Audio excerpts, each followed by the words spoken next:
Oke teman-teman, kita lanjutin series belajar kita mengenai PHP. Di part kedua ini kita akan ngebahas bagaimana cara instalisasi PHP, mulai dari download web servernya, nanti kita setting juga PHP-nya, dan kita buat foldernya, dan kita bikin program pertama kita. Pada series kali ini teman-teman harus punya koneksi internet ya, karena pada series ini kita mau download aplikasi PHP dan juga web servernya, yang mana nanti dibundle dalam satu program yaitu namanya SAMPP. Jadi SAMPP ini ukurannya cukup besar, itu sampai 170 MB-an ya teman-teman. Jadi pastikan teman-teman punya koneksi internet. Atau teman-teman sudah download SAMPP-nya, nggak apa-apa, teman-teman langsung aja skip ke proses instalisasinya. Jadi kesempatan kali ini saya mau download dari awal. Bagi teman-teman yang belum punya program SAMPP-nya, teman-teman bisa ikutin. Oke, langsung aja kita mulai ya teman-teman. Yang pertama teman-teman buka dulu browser teman-teman. Kita bakalan download yang namanya SAMPP. Ini websitenya di apachefriends.org. Teman-teman klik aja di sini teman-teman. Nanti kita bakalan pilih SAMPP yang terbaru. Ya ini yang ini teman-teman. Itu PHP-nya versinya udah beda. Ini ada versi 8. Jadi sebelumnya versi 7. Sekarang ada yang terbaru teman-teman, versi 8. Kita download yang terbarunya ya teman-teman, biar kita mengikuti perkembangan bahasa pemrograman yang ini. Oke teman-teman, kita download dulu SAMPP-nya. Sekedar informasi buat teman-teman, kalau SAMPP ini adalah aplikasi yang open source ya teman-teman, jadi gratis. Di dalam SAMPP ini sudah dibundle berbagai aplikasi lainnya, seperti aplikasi web server, Apache, dan juga MySQL. Jadi dalam aplikasi ini sudah terinclude bahasa pemrograman PHP, web server, dan juga database-nya ya teman-teman. Jadi kita tidak perlu menginstal aplikasi secara terpisah, karena memang ada aplikasinya terpisah. Jadi teman-teman mau install PHP aja atau menginstal Apache aja bisa seperti itu. Akan tetapi ini lebih mudah ya teman-teman. Jadi kita cukup install satu aja, yaitu SAMPP. Nanti ketika sudah kita install, sudah tersedia semuanya, mulai dari PHP-nya dan juga web servernya. Kita akan melakukan instalisasi ya teman-teman. Teman-teman buka file yang teman-teman download tadi, kita akan install. Jika muncul warning tadi, nggak usah dipusingin teman-temannya, abaikan saja. Klik next saja tadi. Dan ini biarin defaultnya gitu, teman-teman klik next saja. Ini SAMPP, foldernya biarin di situ teman-teman. Teman-teman klik next saja. Bahasanya bahasa Inggris saja teman-teman, karena defaultnya bahasa Inggris. Klik next. Sini teman-teman close saja. Kita klik next. Dan teman-teman tunggu prosesnya sampai selesai ya teman-teman. Di videonya akan saya skip sampai ke proses instalisasi dari SAMPP ini selesai.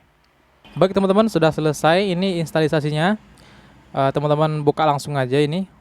Jadi centang aja ini. Nanti akan muncul secara otomatis control panelnya. Nah, di sini yang bagian yang sering digunakan dan yang paling penting ya teman-teman untuk diaktifkan yaitu server. Server itu adalah yang ini teman-teman, Apache. Dan MySQL ini adalah database-nya. Jadi saya sedikit berikan penjelasan teman-teman apa yang dimaksud dengan web server atau Apache ini. Jadi web server ini teman-teman sebenarnya adalah sebuah perangkat lunak atau software yang digunakan untuk mengembalikan nilai yang di-request oleh pengguna atau klien. Misalkan klien merequest URL, misalkan kita buat seperti ini teman-teman. Seperti ini, misalkan URL ini seperti ini nih. http apachefriend.org. Kita memparsing URL-nya. Yang ini menggunakan protokol HTTPS. Dan diproses oleh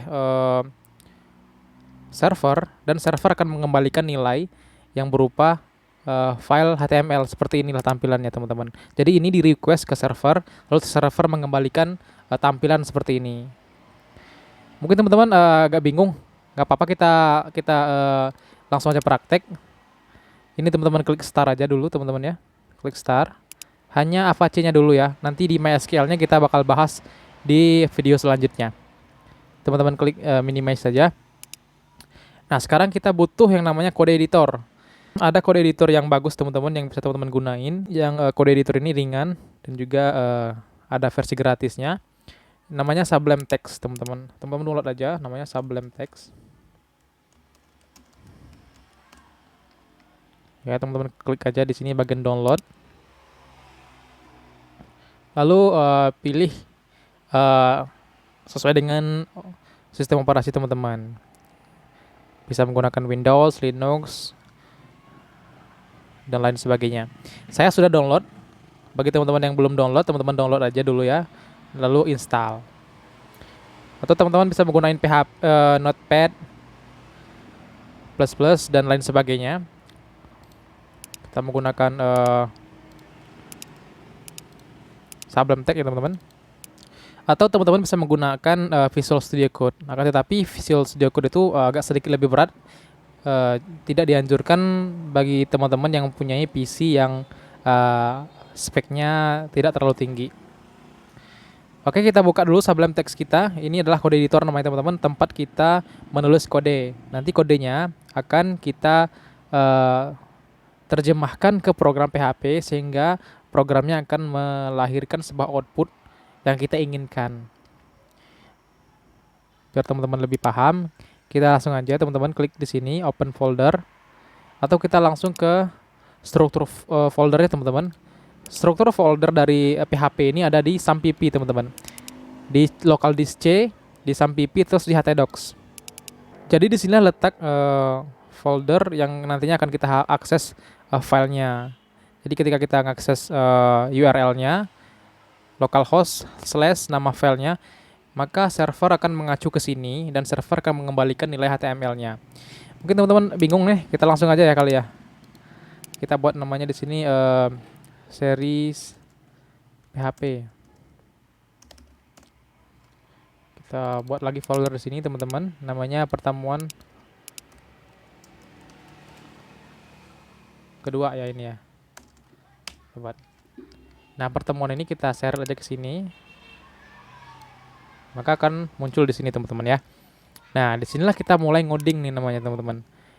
Kita buat dulu file baru. Kalau teman-teman pakai Sublime Text, teman-teman klik aja new file di sini. Klik kanan lalu pilih new file. Lalu kita buat file baru. Kita simpan dulu. Ini teman-teman, kita pilih file. Lalu save. Kita kasih nama index.php. Nah, mengapa kita namain index.php? Karena secara defaultnya ketika kita mengakses sebuah alamat di server akan otomatis mengembalikan halaman index. Jadi nggak perlu kita tulis lagi index.php. Program atau web server akan langsung otomatis mengembalikan index.php. Biar nggak bingung, kita langsung aja teman-teman. Untuk di program ini, di pertemuan kali ini kita hanya menggunakan PHP doang. Jadi kita nggak menggunakan HTML. Kita nggak menggunakan HTML teman-teman. Tapi kita hanya menggunakan PHP doang. Jadi cara penulisan bahasa pemrograman PHP itu dengan cara seperti ini. Tanda kurang dari, lalu tanda tanya, lalu PHP. Lalu kita tutup teman-teman, tanda tanya dan besar dari. Apabila di sini di index.php ini tidak tersedia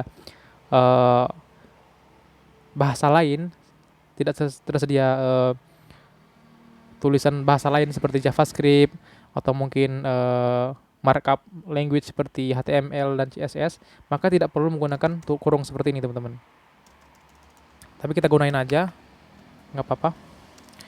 Kita mulai program pertama kita, yaitu echo hello world. Nih, kalau program pertama itu kan identik dengan seperti ini nih, hello world gitu ya. Echo, artinya echo ini adalah mengeprint gitu. Jadi PHP tolong cetak ini, munculin ini nanti pas index.php ini diakses. Kita coba dulu teman-teman, biar teman-teman gak bingung. Ini kita close dulu. Cara mengaksesnya, pastikan servernya hidup ya teman-teman, Apache. Kita akses dulu dengan cara localhost slash. Jadi localhost ini adalah web server kita teman-teman. Jadi ketika kita membuat di sini series PHP, lalu kita akses lagi pertemuan 1. Ini artinya server tolong kembalikan nilai yang ada di pertemuan 1 ini. Kita hanya mengakses URL nih, bukan filenya.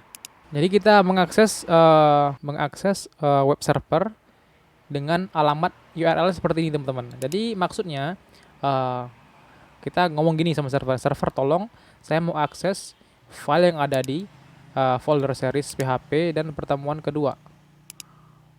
Kita nggak perlu lagi nulis index ini, nggak perlu lagi teman-teman. Dia akan otomatis mengakses, dia akan otomatis mengembalikan index.html, index.php yang udah kita buat di sini. Kita coba teman-teman, klik enter. Maka program pertama kita udah jadi teman-teman. Ini hello world udah muncul yang ada di sini. Kita coba ganti, ini jadinya halo dunia gitu ya. Halo dunia. Kita refresh, maka dia akan berganti. Jadi kita mengakses ini melalui server. Kalau dilihat dari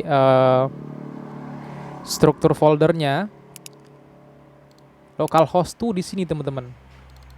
Ini adalah folder untuk local server kita. Ketika kita buat file, ketika kita buat folder baru di sini, maka ini akan menjadi alamat URL kita.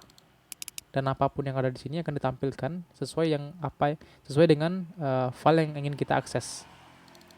Mungkin nanti kita punya yang namanya login di sini teman-teman. Kita punya yang namanya registrasi dan lain sebagainya. Nanti kita akan belajar juga mengenai session dan cookies yang nantinya fungsinya untuk mengarahkan user ke halaman tertentu secara dinamis. Jadi nggak statis lagi teman-teman, nggak usah lagi kita nulis secara manual di sini, nanti akan diarahkan secara otomatis melalui programnya. Oke teman-teman, sekian untuk pertemuan kedua.